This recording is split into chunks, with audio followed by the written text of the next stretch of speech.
Hello నమస్తే. ఈరోజు తెలంగాణ వార్తాపత్రికలో వచ్చిన వార్తలు, ఆ వార్తలు వెనకున్న వాస్తవాలను విశ్లేషించే ప్రయత్నం చేద్దాం. ముందుగా విజయక్రాంతి పేపర్‌లో ఒక వార్త ఇచ్చారు. ఖమ్మం జిల్లా వెలుగుమట్ల. వెలుగుమట్లలో ఫిబ్రవరి 24న ప్రభుత్వం ఒక 700 మంది పోలీసులను పెట్టి అక్కడున్న పేదల ఇల్లు కూల్చేసింది. ఆ పేదల ఇళ్ల కూల్చివేత పైన ప్రభుత్వం ఒక రకమైన వాదన చెప్పింది. ప్రతిపక్ష పార్టీలు, ప్రజలు, ప్రజా సంఘాలు ఇది కూల్చివేతలు ప్రభుత్వం దాడి చేసింది మా పైన, మా ఇళ్లను కూల్చింది దౌర్జన్యంగా అని చెప్పి ప్రజలు, ప్రతిపక్షాలు, ప్రజా సంఘాలు చెప్పాయి. లేదు ఇది కూల్చివేత కాదు, దళారుల్ని మేము ఎల్లగొట్టే కార్యక్రమం చేసింది, దళారుల్ని శిక్షించే కార్యక్రమం కోసమే ఇళ్లను కూల్చినాం. మళ్ళా మీకు పట్టాలిస్తామని నిన్న పట్టాలిచ్చారు ప్రభుత్వం. ఖమ్మం జిల్లా కలెక్టరేట్‌లో ఖమ్మం జిల్లాకు సంబంధించిన ముగ్గురు మంత్రులు ఆధ్వర్యంలో పేద ప్రజలకు ఒక 412 మందికి పట్టాలిచ్చారు. దాంట్లో 311 మందికి జాగాలతో కూడిన పట్టాలు. అంటే ప్లేసు అండ్ ఇంధనం మిల్లు ఇస్తామని. మిగతా ఒక 101 మందికి ప్లేస్ ఉన్నోళ్ళకి ఇంధనం మిల్లు ఇస్తామని చెప్పారు. సరే ఇదంతా చూస్తే ప్రభుత్వం చేసిన చర్య ఈ 15 రోజుల పాటు ప్రభుత్వం చేసిన వ్యవహారం చూస్తే ఇల్లు బీకి పందిరేసినట్టు ఉంది. దీన్ని ఇల్లు బీకి పందిరేయడం అంటారు. వెనకట ఒక సామెత ఉంటది. ఆ సామెతలో ఇల్లు బీకి పందిరేయడం అంటే ఎవరు చేస్తారు? ఉన్న ఇల్లుని బీకి పందిరేసుకుంటాడు ఎవడన్నా? పందిరి ఉపయోగపడిద్దా? అట్లా అనమాట. తెలివి లేనోడు, తెలివి తక్కువోళ్ళు చేసే పనులు. పిచ్చోళ్ళు చేసే పనిది. ఇప్పుడు ఎవరో దళారులున్నారని, దళారులుంటే దళారుని శిక్షించడానికి ఇంత పెద్ద ప్రభుత్వం, యంత్రాంగం, పోలీసు, రెవెన్యూ ఉంటే, మీ వల్ల ఇల్లు కూల్చకుండా తీసేయటం రాదా? తీసుకురావడం రాదా బయటికి వాళ్ళని ఆ దళారులని? 23 మంది పైన కేసు పెట్టారట. కొంతమందిని అరెస్ట్ చేశారు ఇప్పటికి. ఈ కేసేదో, ఈ అరెస్ట్ ఏదో, 23 మందిని కేసులో పెట్టటం ఏదో, వాళ్ళ ఇల్లు ఆళ్ళకే ఉంచి ఇప్పుడు మీరు గుర్తించిన ప్రకారం 412 మంది అర్హులు. పేదలు, నిరుపేదలకు సంబంధించి ఉన్నారు అందులో. ఆ ఇల్లు మీరు కూల్చిన ఇళ్లలో 412 మంది నిరుపేదలే కదా! మిగతా వాళ్ళు బ్రోకర్‌లు ఉండొచ్చు, దందా చేసినోళ్ళుండొచ్చు, వసూలు చేసినోళ్ళొచ్చు. మరి ఈ 412 మంది ఇళ్ళని అట్లే ఉంచి, మిగతా బ్రోకర్‌లని ఎందుకు పట్టకరాలేకపోయారు? ఇంట్లో ఎలక దూరిందని ఇల్లు తగలబెట్టుకుంటోడున ఇక అట్లుంది ఈళ్ళది. నిన్న శ్రీనివాసరెడ్డి, పొంగులేటి శ్రీనివాసరెడ్డి, తుమ్మల నాగేశ్వరరావు గారు, భట్టి గారు వీళ్ళు మాట్లాడిన మాటలు చూస్తే మాది పేదల ప్రభుత్వం. పేదల బాధ మాకు తెలుసు. మాది కూల్చే ప్రభుత్వం గాదు, కట్టిచ్చే ప్రభుత్వం. ఏది ఏమంటుండు? మాది కూల్చే ప్రభుత్వం, మీది కూల్చే ప్రభుత్వం, మాది కట్టించే ప్రభుత్వం. ఎవరిది కూల్చే ప్రభుత్వం? మీ రాజకీయాల కోసం బీఆర్ఎస్‌ను ఇంకోళ్ళని విమర్శించి ఆ కొద్దిసేపు ఎమోషనల్ ఇది చేసేది గాని కూల్చింది ఎవరు? కట్టించేదెవరు? మార్చి ఇది ఫిబ్రవరి 24 నాడు కూల్చిందెవరు? పోలీసుల్ని కట్టుదిట్టమైన ఏర్పాటు చేసి, కట్టడి ముట్టడి చేస్తారు మొత్తం. ఎందుకు అంటే నిన్న చెప్తుండ్రు. దాంట్లో పెద్ద ఎత్తున దళారులుండ్రు. ఉగ్రవాదులు, తీవ్రవాదుల కంటే డేంజర్ అట వాళ్ళు. అరే ఉగ్రవాదులు, తీవ్రవాదులను పట్టుకోవడానికి గూడా ఈరోజు ఎక్కడన్నా ఇంట్లోనన్నా దాక్కొనురంటే ఇల్లు కూల్చుతారా పోయి? ఇక డైరెక్ట్ ఇల్లు కూల్చడమేనా? వాళ్ళని పట్టుకునే ఒక మెకానిజం ఉంటది. కట్టుదిట్టం చేస్తారు. పోయి చుట్టూ సరౌండింగ్ చేస్తారు, పట్టుకుంటారు. మరి ఇక్కడ పట్టుకోలేకపోతిరి? ఇదంతా కాకమ్మ కథలు చెప్తున్నట్టుంది. నిజంగానే దళారులున్నారు. ఓపీడీఆరా ఇంకోటో ఏదో ఆర్గనైజేషన్ చెప్తున్నారు. వసూళ్లు చేశారంటున్నారు. ఇప్పుడు పేద ప్రజల దగ్గర 30,000 నుంచి 3,00,000 వరకు వసూలు చేసి ప్లాట్లు కేటాయించారు వాళ్ళు. అదొక పెద్ద ముఠా తయారైంది. ఆ ముఠాను పట్టుకోవడానికి మీ ఇళ్లను కూల్చినామని చెప్పే ప్రయత్నం చేశారు. మరి ఆ ముఠాని ఇల్లు కూల్చకుండా ఎందుకు పట్టుకోలేకపోయారు? వాళ్ళు ఆ ముఠానేమో ఈళ్ళ దగ్గర డబ్బులు వసూలు చేస్తే మీరేం చేశారు? ఇల్లు కూల్చారు. ఇదొక ముఠా అయింది. అదొక ముఠా అయిందిగా. ఇప్పుడు ఆ ముఠా చేసిన దానికి తక్కువేం మీరు చేయలేదు కదా! వాళ్ళు ఆరుగాలం కష్టపడి ఆ ముఠాకు 1,00,000, 2,00,000, 3,00,000 చెల్లించి ఇల్లు కట్టుకున్నారు. ఆ ముఠా సంగతేదో చూడాల మీరు.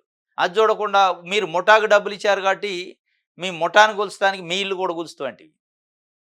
ఇక ముఠా కంటే తక్కువ మీరు చేసిందేంది? ముఠా అన్న 30,000 నుంచి 3,00,000 వసూలు చేసిందే గానీ, మీరు 10,00,000, 15,00,000, 20,00,000 విలువ చేసే ఇల్లులు కూడా కూల్చారు జేసీబీ పెట్టి. కనీసం మానవత్వం లేదా? కనీసం ఆలోచించొద్దా? ప్రజాపాలన అంటే ప్రజలేంది? ప్రజల కోణం ఏంది? ప్రజల ఆస్తులేంటి? వాళ్ళు లిటరల్‌గా మొత్తం ఇల్లు అక్రమమే అనుకుందాం. ఇప్పుడు మీరు మీరు గుర్తించిన ప్రకారం మీరు కూల్చే రోజేం పెయిడ్ ఆర్టిస్ట్ అన్నాడు పొంగులేటి శ్రీనివాసరెడ్డి గారు. పెయిడ్ ఆర్టిస్టులు. మరి అదే పెయిడ్ ఆర్టిస్టులకి మళ్ళా ఈరోజు 412 మందికి పట్టాలు ఇస్తున్నారుగా. పేదలన్నట్టేగా. ఆ పేదలను కూల్చే ముందు కనీసం మానవత్వంతో ఆలోచించారా? సరే వాళ్ళని కనీసం ఖాళీ చేసి ఆ ఇల్లు కూల్చకుండా ఉన్నా పోయేది కదా! ఈరోజు మీరిచ్చే పట్టాలు ఆ ఇళ్ళకే ఇస్తే అయిపోవుగా. ఇది ఇల్లు పీకి పందిరేసే కథ చేశారు. విజయక్రాంతికి సంబంధించి సాక్షి పేపర్. పార్టీ మారలేదు. దానం కడియమకు అనర్హత వర్తించదన్న స్పీకర్ ట్రిబ్యునల్. బీఆర్ఎస్ దాఖలు చేసిన అనర్హత పిటిషన్‌లో డిస్మిస్.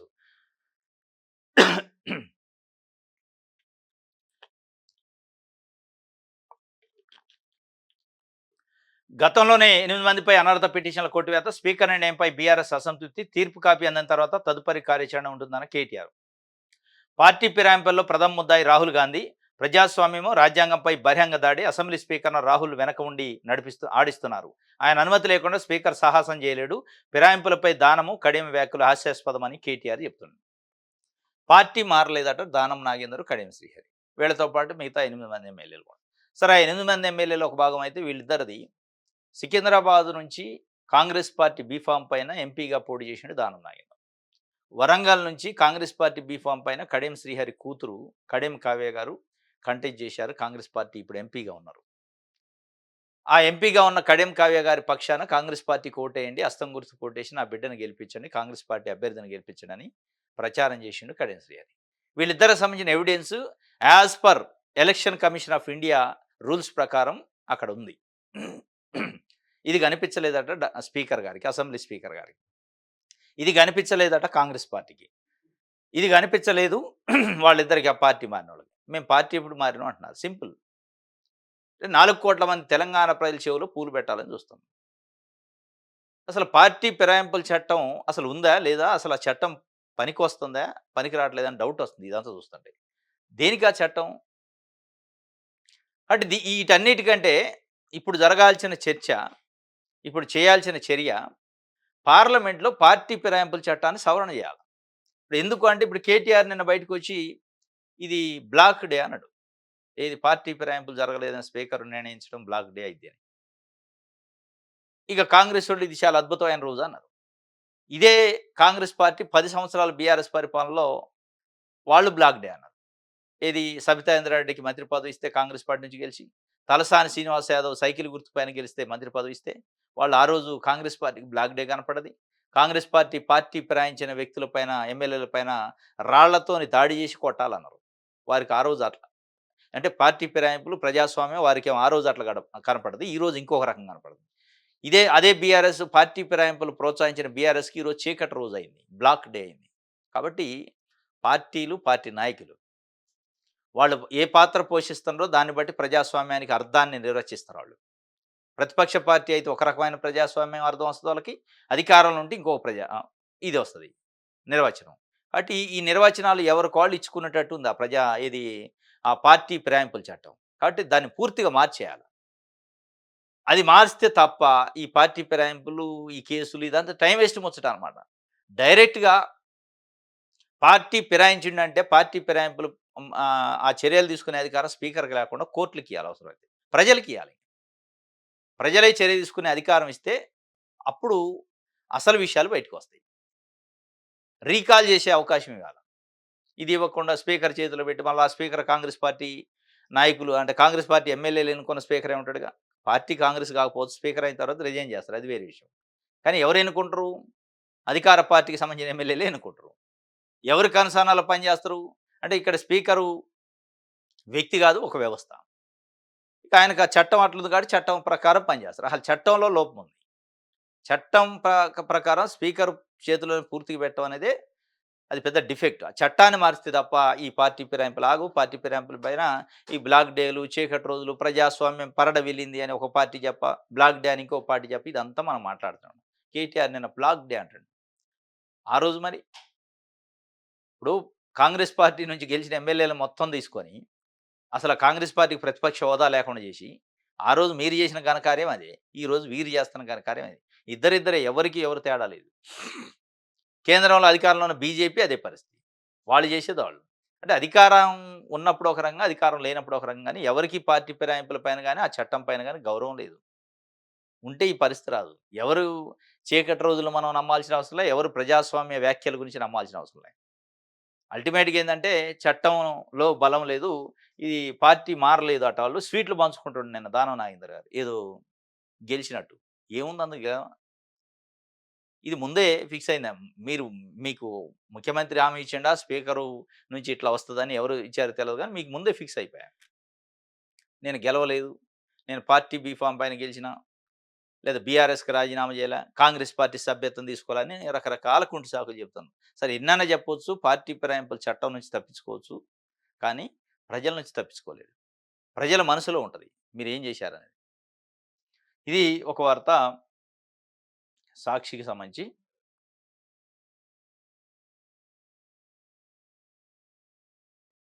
ఆత్మహత్య చేసుకుందాం అనిపించిందట మాజీ మంత్రి చిన్నారెడ్డి గారికి రాష్ట్ర ప్రణాళిక సంఘం ఉపాధ్యక్షుడు. 40 ఏళ్ళు పార్టీ కోసం పనిచేసిన నాకు 2023లో సాధారణ ఎన్నికల్లో పార్టీ పెద్దలు టికెట్ ఇచ్చినట్టు ఇచ్చి లాగేసుకోవడంతో తీవ్ర మనస్తాపానికి గురయ్యా. ఒక దశలో ఆత్మహత్య చేసుకుందాం అనిపించింది. ఈ వ్యాఖ్యలు చేసింది ఎవరో కాదు, రాష్ట్ర ప్రణాళిక సంఘం ఉపాధ్యక్షుడు చిన్నారెడ్డి. ఆయన బుధవారం సొంత మండలం వనపర్తి జిల్లా గోపాలపేట మండల కమిటీ సమావేశంలో పాల్గొన్నారు. ఈ సందర్భంగా ఆయన నాటి జ్ఞాపకాలు తలుచుకొని భావోద్వేగానికి గురయ్యారు. తన ఇద్దరు పిల్లలకు కనీసం పెళ్లి కాలేదని, కుటుంబం ఏమైపోతుందోనన్న ఆలోచనతో మనసు కుదురపరుచుకొని కాలం నెట్టకొస్తున్నానన్నారు.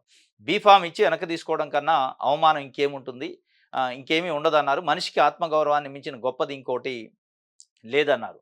చిన్నారెడ్డి భావోద్వేగపూరిత ప్రసంగంతో సమావేశం హాలు అంతా నిశ్శబ్దంగా మారింది. ఆత్మహత్య చేసుకుందాం అనుకున్నాడు పాపం. కాంగ్రెస్ పార్టీ చేసిన పనికి 2023 నవంబర్ 30న జరగాల్సిన ఎన్నికకు సంబంధించి వనపర్తి నుంచి కాంగ్రెస్ పార్టీ టికెట్ బీఫామ్ ఇచ్చి మళ్ళీ వెనక్కి తీసుకొని మెగారెడ్డికి ఇచ్చారు. ఇక అంతకంటే అభిమానం చంపుకొని బతకటం ఎందుకని చెప్పి ఆత్మహత్య చేసుకుందాం అనుకున్నా. కానీ పిల్లల యాంగిల్‌లో ఆలోచించా. అంటే కాంగ్రెస్ పార్టీ కోసం 40 సంవత్సరాలు పనిచేస్తే, కాంగ్రెస్ పార్టీ పెద్దలు ఇచ్చిన గౌరవం, నాకిచ్చిన మర్యాద ఇది అని చెప్పి చిన్నారెడ్డి లాంటి ఒక సీనియర్ పొలిటీషియన్ ఆయన. చాలా నిజాయితీ కలిగిన పొలిటీషియన్. అటువంటి వ్యక్తి ఇంకొక ఆయన జగిత్యాల నుంచి ఉండు జీవన్ రెడ్డి గారు. ఆయన పరిస్థితి అదే పాపం. Senior politician.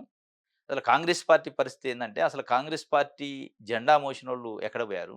ఈ ఇప్పుడు వచ్చిన కాంగ్రెస్ పార్టీ ఏం కాంగ్రెస్ పార్టీ? ఇది పదవుల కోసం, పార్టీ కోసం వచ్చిన కాంగ్రెసా? లేదా పదవుల కోసం వచ్చిన నాయకులా అని ఒక అనుమానం. కాంగ్రెస్ పార్టీ అసలైన కార్యకర్తల్లో ఇటువంటి నాయకులు భావోద్వేగం పాపం. చాలా దారుణమైన పరిస్థితి. అసలు కాంగ్రెస్ నాయకులకు అవమానం జరుగుతుంది. సీనియర్ పొలిటీషియన్స్‌కి అవమానం జరుగుతుంది. చిన్నారెడ్డి లాంటోళ్ళు, జీవన్ రెడ్డి లాంటోళ్ళు కంటనీరు పెట్టుకునే పరిస్థితి. అసలు ఈ కాంగ్రెస్ పార్టీలో ఉండాలా? లేదా? అని ఆలోచన చేయాల్సిన పరిస్థితి జీవన్ రెడ్డి లాంటోడికొస్తే, అవమానకరమైన పరిస్థితులలో వాళ్ళు ఆ పార్టీని అంటుపెట్టుకుంటుంటే, కనీసం మరి ఆ రాహుల్ గాంధీ ఏం చేస్తుండో, ఏం పట్టించుకుంటాడో తెలవట్ల. కాంగ్రెస్ పార్టీ అధిష్టానం కళ్ళు ఉన్నాయా లేవా? చెవులు ఉన్నాయా లేవా? ఇంటన్నారా లేదా? కనీసం అర్థం కావట్లే. మొత్తం పార్టీని భ్రష్టు పట్టించే కార్యక్రమానికి వచ్చిందని వీళ్ళిద్దరి వ్యాఖ్యలను చూస్తే అర్థమైంది. ఆయన ఆత్మహత్య చేసుకుందాం అనే పరిస్థితికి వచ్చిందట పాపం.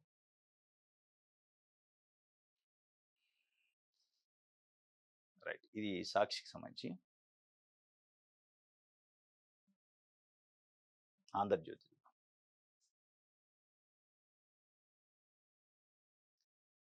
రైట్. ఇరాన్‌పై యుద్ధం త్వరలో ముగుస్తుంది.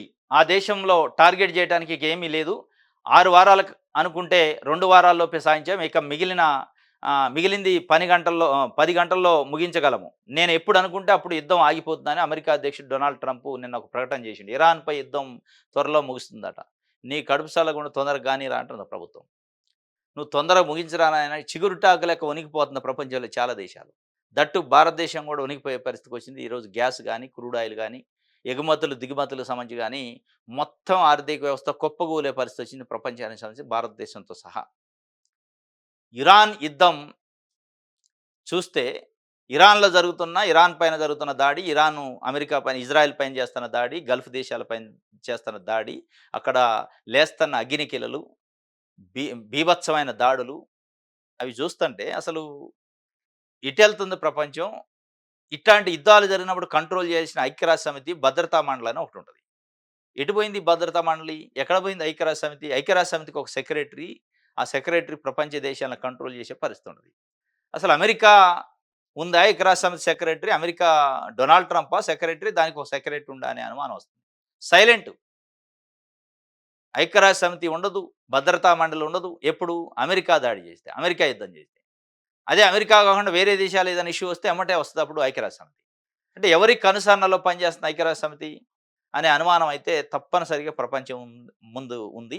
ఈరోజు భారతదేశంలో ఇదే కంటిన్యూ ఇంకొక వారం 10 రోజులు జరిగితే భారతదేశంలో వంట వండుకోవడానికి గ్యాస్ దొరకని పరిస్థితి ఉంటది. ఇప్పటికే హాస్టల్స్, రెస్టారెంట్లు, పెద్ద పెద్ద హోటల్స్ క్లోజ్ చేసే పరిస్థితికొచ్చింది. అయోధ్య రామాలయంలో ప్రసాదం వండే వంటగదికి కూడా గ్యాస్ లేక నిన్న మూసేశారట. అయోధ్య రామాలయానికి సంబంధించి. కానీ నరేంద్ర మోడీ మౌనమున లెక్క చూస్తానే తప్ప ఏంటి అసలు మన స్టాండ్ ఏంటి? ఇరాను, అమెరికా, ఇజ్రాయెల్ ఇష్యూలో భారతదేశం పందా ఏంటి? భారతదేశం స్టాండ్ ఏంటి? ఒక్కటంటే ఒకటి మాట్లాడలే. మేము మాట్లాడం అంతే. ఒక దేశాధినేతని తీసుకొచ్చి చంపేసే పరిస్థితి అమెరికా చేస్తంటే, ఇంకో దేశంలో ఇంకో దేశానికి సంబంధించిన అధినేతను తీసుకొచ్చి బేడీలేసి, అరెస్ట్ చేసి జైల్‌లో ఏస్తే అమెరికా, ఏంటి అమెరికా ఆధిపత్యం అని ఒక ప్రశ్నించలేని పరిస్థితిలో ఆ స్టాండ్ ఏంటి? మేము అమెరికా పక్షానే ఉంటాం అని అన్నా చెప్పాలిగా. ఏది చెప్పరు. భారతదేశం ఏ దేశంతోని ఒప్పందం చేసుకోవాలని ఒప్పందాల్లో కూడా అమెరికా కనుసైగలతో నడిచే పరిస్థితి వచ్చిందని మేధావులు కొంతమంది విమర్శిస్తున్నారు. అయినా గాని మోడీ మాట్లాడట్లేదు. వ్యూహం ఏంటి? మన ఎత్తుగడేంటి? అత్యంత శక్తివంతమైన ప్రధానమంత్రి అని చెప్తా ఉంటారు. మరి శక్తివంతమైన ప్రధానమంత్రి ఇటువంటి టైంలో శక్తివంతమైన నిర్ణయాలు తీసుకోవాలి కదా! డెసిషన్స్. ఈరోజు ఇప్పటికైనా ప్రధానమంత్రి రాష్ట్ర ముఖ్యమంత్రులను అలర్ట్ చేసి, రాష్ట్ర ప్రభుత్వాలను అలర్ట్ చేసి, భారతదేశంలో జరగబోతున్న రేపు ఇబ్బందికరమైన పరిస్థితులు గ్యాసు, క్రూడ్ ఆయిల్‌కి సంబంధించి, దిగుమతులు, ఎగుమతులకు సంబంధించి ఆ చర్యలు ఏదైనా తీసుకుంటే బాగుంటది. చాలా దారుణమైన పరిస్థితులు భవిష్యత్తులో ఫేస్ చేయాల్సొస్తాయి. నిజంగానే డొనాల్డ్ ట్రంప్ ముగించకపోతే, డొనాల్డ్ ట్రంప్ అన్న వ్యాఖ్యలు నిజమై తొందరగా ముగిస్తే ప్రపంచం సెట్ అయ్యిద్ది. ప్రపంచం ఆర్థికంగా కుదేలు కాకుండా ఉంటది. పద్ధతి మారకపోతే కాంగ్రెస్‌కి టాటా చెప్తాం. మిత్రధర్మం పాటించడం లేదు. ఒంటరిగానే ఎంపీటీసీ, జెడ్పీటీసీ ఎన్నికల బరిలోకి మితిమీరిన రాజకీయ జోక్యంతో నష్టాల్లోకి సింగరేణి సంస్థ. శ్వేతపత్రం విడుదల చేయాలి. మోదీపై యుద్ధంపై మోదీ మౌనం వీడాలి. సిపిఐ రాష్ట్ర కార్యదర్శి కూనంనేని సాంబశివరావు చెప్తుండు. సిపిఐ రాష్ట్ర కార్యదర్శి కొత్తగూడెం ఎమ్మెల్యే. పద్ధతి మారకపోతే కాంగ్రెస్‌కు టాటా చెప్తాం అని చెప్పి కాంగ్రెస్ పార్టీ నిన్న మొన్నతో 3 డేస్ నుంచి అంటే మున్సిపల్ ఎన్నికలైన దగ్గర నుంచి దాదాపు అప్పుడప్పుడు అంటున్నా 2, 3 రోజుల నుంచి పెంచిండు. ఎంపీటీ, జెడ్పీటీసీ ఎన్నికల దగ్గరకు వస్తున్నాయి కదా! పద్ధతి మార్చుకోకపోతే కాంగ్రెస్ పార్టీ సంగతి చెప్తాం. కాంగ్రెస్ పార్టీ ప్రభుత్వం పైన ఉద్యమం చేస్తాం. మాకు రావాల్సిన సీట్లు, మాకు రావాల్సిన అలయన్స్ ప్రకారం మిత్రధర్మం పాటించకపోతే, మీ సీట్లు, ఓట్లు, పదవులు పంపిణీ సరిగ్గా జరగనప్పుడు టాటా చెప్తామని చెప్తుంటారు. అదే రేపు సెట్ అయితే మళ్ళా ఖమ్మం జిల్లా కమ్యూనిస్ట్ జిల్లా అంటారు. కమ్యూనిస్ట్ పార్టీలు సిపిఐ, సిపిఎం పార్టీ బలంగా ఉన్న జిల్లా. వెలుగుమట్టలో దాదాపు 700 మంది ఇళ్లను కూల్చితే కాంగ్రెస్ ప్రభుత్వం, మీరిప్పుడు పద్ధతి మార్చుకోకపోతే నేను టాటా చెప్తున్నట్టండి. ఇప్పుడు మీరు ప్రజల కోణమా? లేదా మీ పదవుల కోణమా? మీ మున్సిపల్ కార్పొరేషన్‌లలో కార్పొరేటర్లు ఇయలేదనో, మేయర్లు, చైర్మన్‌లు ఇయలేదనో, పద్ధతి మార్చుకోలేదు, మిత్రధర్మం పాటించట్లేదన్న. మిత్రధర్మం కాదు, ప్రజల ధర్మం చెప్పండి మీరు. పరిపాలన ధర్మం చెప్పండి. కమ్యూనిస్ట్ పార్టీకి మీరు చెప్పాల్సింది మిత్రధర్మం కంటే, మీ రాజకీయ వైరం, మీ రాజకీయ మిత్రధర్మం కంటే, మీరు గొ మీరు మీ మీ మీ జెండా మోస్తున్న పేద ప్రజల సాక్షిగా మాట్లాడాల. అది వదిలేశారు కమ్యూనిస్ట్ పార్టీలు. కేవలం కూనంనేని గారు ఏమంటుండంటే, మాకు పొత్తులో భాగంగా ఇయ్యాల్సిన సీట్లు ఇయ్యలేదు. మిత్రధర్మం పాటించట్లేదు. కాబట్టి కాంగ్రెస్ పార్టీ పైన, కాంగ్రెస్ పార్టీ ప్రభుత్వం పైన ఉద్యమం చేస్తాం. అదే ఇస్తే మా సీట్లు మాకిచ్చారనుకో, మా వాటా మాకిచ్చారనుకో ఏం ఉండదు. కామ్. 2 కమ్యూనిస్ట్ పార్టీలు ఒకటంటే ఒకటి మాట మాట్లాడలేదు. ఏదో తాత్కాలికంగా ఏదో చేశారని కమ్యూనిస్ట్ పార్టీ చేయాల్సిన రేంజ్‌లో ఉద్యమం చేయలే. పేదలకు గుడిసెలేయించేది కమ్యూనిస్ట్ పార్టీ. అటువంటి గుడిసెలు కూల్చింది అదే కాంగ్రెస్ పార్టీ. అయినా కమ్యూనిస్ట్ పార్టీ మాట్లాడలే. అంటే మీ మిత్రధర్మాలేంది? మీ రాజకీయం ఏంటి? నీకింత, నాకింత, నీకిది, నాకిది, నేను మద్దతిత్తా, నువ్వు నాకు పదవి అనే ఒక షేరింగ్, పదవుల షేరింగ్‌లో ఉన్నది తప్ప కమ్యూనిస్ట్ పార్టీ ఆయన చెప్తున్న మిత్రధర్మం పద్ధతి మారకపోతే కాంగ్రెస్ స్ట్రాటజీ. ఏ ఏ విషయంలో? గుడిసెలు కూల్చే దాంట్లోనా? లేదా మీకు పదవులిచ్చే దాంట్లో? అంటే పదవులిచ్చే దాంట్లో. టాటా చెప్తారట.